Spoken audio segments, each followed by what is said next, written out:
Roughly 4.5 years ago, when I got into knife making, I had no clue that that journey would take me here. Where's here? Because we're obviously in the middle of nowhere. We're outside of Austin. We're in Thorndale, Texas today. Going to different shows, both as a spectator and a participant, you meet a lot of really cool people. Mark. I met Mark at a show. Today we're going to talk to Mark. My name's Schrei, and this is Forging Friendships.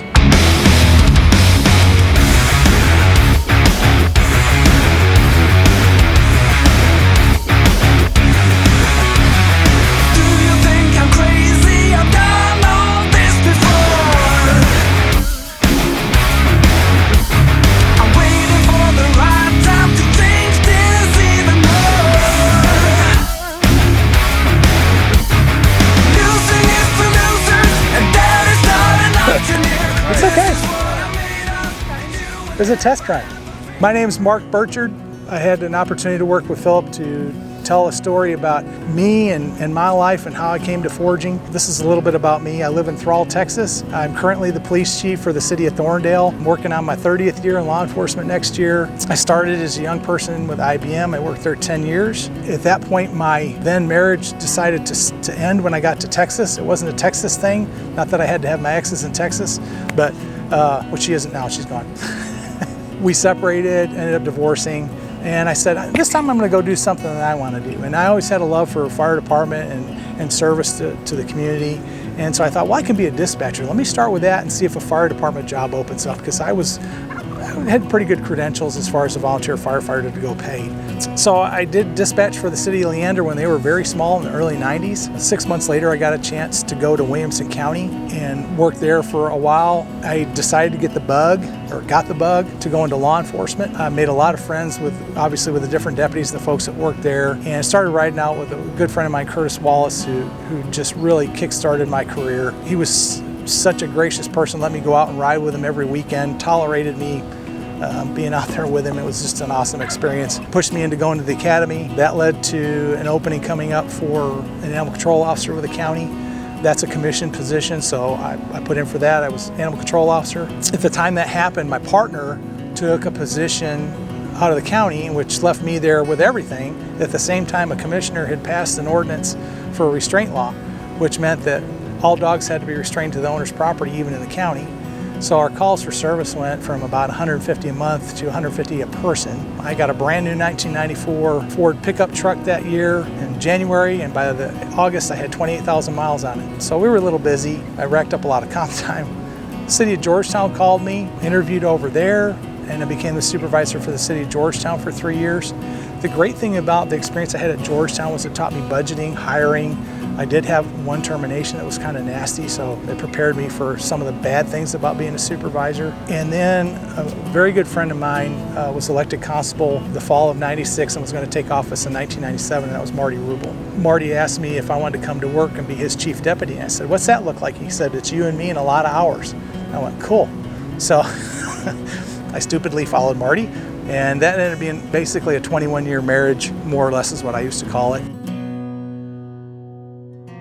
I felt in 2018 it was time for me to move on, because the department had grown so much under us, and we had some really awesome people that needed to take that next step in their career, and I felt like I was the thing holding them back.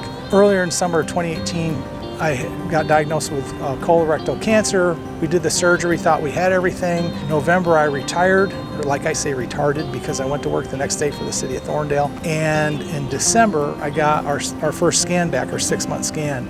And the cancer had gone from down here in the intestinal area, it lit up the liver, and a spot had showed up on the lung. I got introduced to what is chemo. So they put a port in me. That was interesting. But I'll tell you, anybody that's ever needs to do that, I would highly recommend them, because it makes it so much easier than doing an IV. But I'll talk a little about my faith. God brought me to where I'm at. I believe that He's led me to everything that's happened, and now I'm on His time. So I ask Him daily, what am I supposed to be doing for you, because you're keeping me here? And why do I say that? So let me explain that for just a minute. If you look at the studies, colorectal cancer survivors have a 14% survival rate up to 2 years. So there's this little tiny window that I'm in, because December is going to be 2 years for my diagnosis. I'm not a fatalist. I'm not sitting here saying I don't believe or I don't trust. I say God's going to heal me, but at this point, if nothing else, he's at least letting me live and do my job and work and enjoy my family and this great thing we like to call forging and making cool stuff. I think what's so awesome about what we get to do as smiths is we get to experience just a tiny bit about all the stuff we get to see around us. Who created this beautiful sky, this green grass, all the trees, the animals we get to enjoy, sometimes taste good, and then there's all these other things that go on, and it's a greater thing than us, and we don't understand how to wrap our head around that. But for him to show grace to us by saying, let me show you what creation feels like, and taking a chunk of metal and creating something amazing, whether it's a knife, it's a tool that can be used, if it's making roses, metal roses, artwork. I've seen some smiths just do some incredible stuff. And thank God for Facebook to be able to share that with each other, because now you're not just stuck and pigeonholed in one little spot where you just can make this thing or that thing. Now there's so many things that are being created. And what's awesome about Facebook, and I'll reach out to my brother Paul Deegan. Paul posted, he's out of New Mexico. Paul posted a picture of this anvil heaven. And I call it anvil heaven because I haven't shown Philip this picture yet. But there are so many anvils, and they're all properly inventoried. They're beautifully spaced. Every marking is detailed on there. And it looks like it's the anvil warehouse, but these are all old anvils. They're not new ones. And then around the rack of the building, they have all the tongs up on the wall. So it's like going to Walmart for anvils. It's incredible. And so he posted pictures back, and we were talking about it. And then I started going, I sent a friend request and he accepted, which that's the other thing that's so amazing about everybody. They're so quick to accept people in. I started seeing the stuff that he was making, and I'm going, dude, what is that? And he goes, well, these are metal roses that I make. And he's done centerpieces for weddings, anniversaries. And he goes, if you want to learn how to do it, I'll send it to you. Get people to tell me, they will send it to me. And it's like, why would you do that? This is something that you own and you've mastered. Why would you give it to somebody else?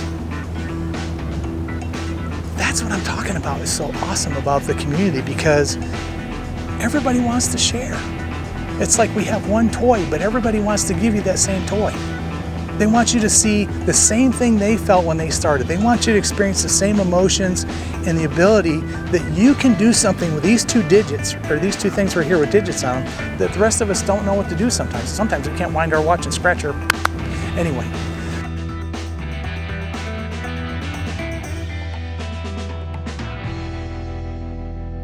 Thanks for watching the first episode of Forging Friendships. Stay tuned next week. There's going to be more of Mark, his second episode, where we sit down, we get to see some of the work he's done, some of the other cool things that Mark's into. Again, appreciate you watching the first episode of Forging Friendships.